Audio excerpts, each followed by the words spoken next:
E a terceira edição da Combrasul, Conferência Brasil-Sul da Indústria e Produção de Ovos, vai destacar desafios, oportunidades e cenário da avicultura de produção e indústria de ovos no pós-pandemia. O encontro das principais lideranças do setor da indústria vai marcar a retomada dos eventos da avicultura no país, em Gramado, no Rio Grande do Sul. Vamos agora, então, falar ao vivo com o presidente executivo da Asgav, José Eduardo dos Santos. Oi, José Eduardo, bom dia, bem-vindo. Bom dia, obrigado pelo convite. Bom, como é que vem então essa expectativa, né? Retomada aí que a gente vem acompanhando dos eventos mais presenciais também, essa troca, essa interação entre os produtores, num segmento também tão importante para o Brasil, que é a avicultura, né? Inclusive, a gente vai falar daqui a pouquinho, né, da visita da ministra da Agricultura, Tereza Cristina, que está no Oriente Médio também, seguiu agora para a Rússia, mas visitou, por exemplo, a BRF, uma planta ali bastante conhecida e que já está estabelecida em Abu Dhabi, na região. Ou seja, a gente tem, né, grandes parcerias comerciais, isso já é estabelecido há muito tempo e é um segmento que cresce muito, né? Por outro lado, a gente tem a questão sanitária, que realmente a gente sempre fica muito atento, ainda mais durante a pandemia, a gente viu como essa situação cresceu de fato. O que a gente deve destacar, então, nessa edição do evento? Bom, essa conferência que nós estamos realizando agora, que vai para a terceira edição, né, que é voltada mais ao segmento da indústria e produção de ovos, ela acontece a cada 2 anos, né, aqui na cidade de Gramado.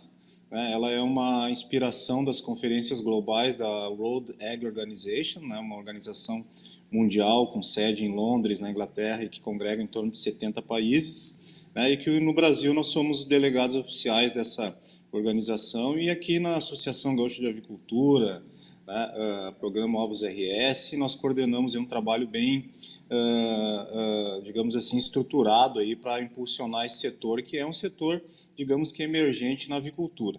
A conferência ela vai tratar de vários temas que envolvem, né, a produção de ovos, mas também temas abrangentes como a própria avicultura, né, como um todo. A viticultura, nós vamos tratando também das questões sanitárias, né, os cuidados que nós devemos ter cada vez mais para manter o nosso estado sanitário, principalmente agora que nós estamos recebendo diariamente notícias de surtos de influenza aviária pela Europa, né?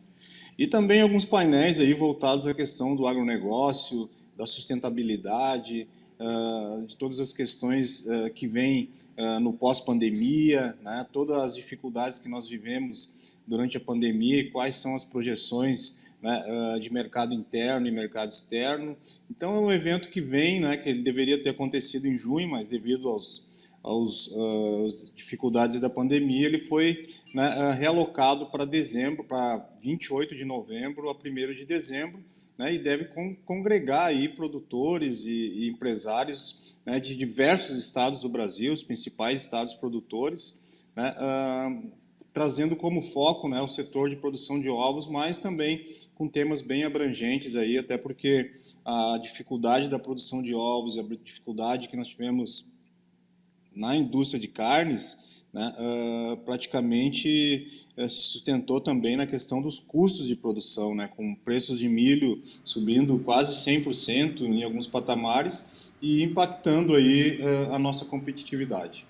Agora falando um pouquinho sobre a questão que você falou da influenza, né? Então a gente tem, por exemplo, esse status bastante importante. Como é que você vê a indústria, né, bastante preocupada nesse sentido de manter esse status, né, bastante significativo e fazendo com que não seja afetado aí por muitas doenças, né? Porque a gente tem observado que à medida que cresce a demanda pela proteína animal, cresce também, claro, todas as questões de produção. Então, o desafio é manter essa padronização, esse status sanitário que é fundamental, né? Como é que vem isso, essa discussão com a indústria no caso, Eduardo?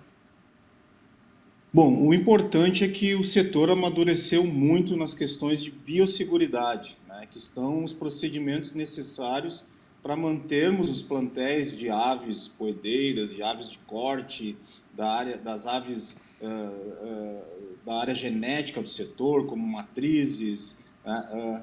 Então o setor ele amadureceu muito quando nós tivemos que implantar aí há cerca de 6, 7 anos, né, uma série de procedimentos, né, para blindar cada vez mais os estabelecimentos. né, telas anti-pássaros silvestres, né, arcos de desinfecção, controle de acesso de visitantes, barreiras naturais, uma série de procedimentos que o setor adotou e investiu, né, para blindar e nos dar essa condição, né, de ter uma proteção a mais. Claro que nunca é 100% seguro, né, porque você sabe bem que os vetores para trazer vírus são os mais variados e os mais, às vezes, irreconhecíveis, né, no nosso dia a dia. Mas o setor aqui do Brasil, né, com as suas entidades, como a BPA, como nós, as GAV, como outras entidades aí dos estados produtores, né, tem tido uma preocupação, né, em relação a reforçar ao produtor, ao profissional da indústria, aos empresários, né, que investir em sanidade, em prevenção, é a garantia do nosso passaporte, tanto para o mercado interno, para que o nosso produto chegue à mesa dos brasileiros na qualidade, né, e livre de qualquer enfermidade, quanto nos mais de 150 países que nós exportamos. Excelente. Além dessa questão sanitária, desse avanço em biosseguridade que a gente vem apresentando aí uma importante escala, né? Quais outros pontos que a gente pode aguardar dessa importante discussão, Eduardo? Não, acho que agora nós temos que reacender os alertas que nós já vínhamos divulgando em outros tempos, né, quando tínhamos crises de influenza, situações, né, surtos de influenza aviária na Ásia, no Oriente Médio, né, e alguns outros países aí da Europa, né, nós fazíamos uma série de alertas e revisão dos procedimentos. Acredito que agora deve ser retomado isso, né? Nós aqui também já devemos emitir um alerta hoje aí para todas as indústrias, produtores, entidades, né? E o principal, né? O envolvimento do governo, né? Dos órgãos de defesa sanitária com o setor produtivo, né? No sentido de reforçar os cuidados tanto nos acessos ao país como nas fronteiras, né? Nos aeroportos, nos portos, né? E também, né, expandir, né, essa responsabilidade para outros setores que também nos atendem indiretamente. Porque não basta só nós da avicultura, produtor, empresário, o técnico, o veterinário, o zootecnista, o engenheiro de alimentos, termos a preocupação de garantirmos nosso status sanitário, né, enquanto nós temos outros setores que também, né, sobrevivem do nosso setor, né, que também usufruem do nosso setor, né, como o próprio setor de produção de milho, de embalagens, de material genético, de equipamentos, de tecnologia. Eu acho que a responsabilidade ela precisa expandir mais, né, e com isso a gente consegue, né, diminuir, né, as possibilidades de termos aí, né, algum tipo de problema com influenza aviária e outra enfermidade, né? Então acho que é um momento de nós também avançarmos um pouco mais nessas questões de compartilhar as responsabilidades, porque na hora se der, e tomara que nunca dê um problema na avicultura, com certeza outros setores que nos atendem indiretamente com o fornecimento de todos esses insumos e materiais e serviços que nós falamos, também serão prejudicados.